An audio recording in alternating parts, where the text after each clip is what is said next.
যদি ভাইরাল হওয়ার ধান্দা থাকতো তোমরা মাই টিভিতে যাও। যখন 24-এর আন্দোলন যখন হয়েছে আমার ভূমিকা কি ছিল তোমরা মাই টিভি গেলে দেখবা। আচ্ছা ঠিক আছে, যারা খুনির কাছে তোমরা গিয়ে দেখো। যদি ভাইরাল হওয়ার আন্দোলন থাকতো তাহলে আমি করতাম না। কেন এই কথা বলবে? আচ্ছা মামা এত বড় বেয়াদব কেন?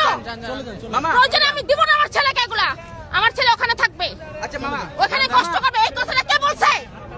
সামনে যদি কোনো মার সন্তান হয়ে থাকে, যদি কোনো মার দুধ খেয়ে থাকে, সামনে এসে বলো কে বলছে এই কথাটা? কে বলছে এই কথাটা?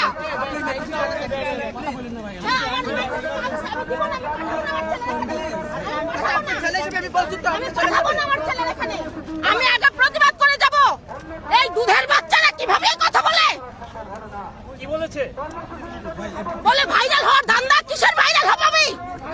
কিসের জন্য ভাইরাল হব আমি? হ্যাঁ, কিসের রিল্যাক্স? কিসের ভাইরাল হব আমি? এই কথাটা কে বলছে? আচ্ছা মামা যা যদি কোনো মার সন্তান হতে দুধ খেয়ে থাকে মার সামনে, আচ্ছা মামা সামনে এসে কথা বল। মামা আসেন মামা প্লিজ, মামা প্লিজ। ভাইরালের কথা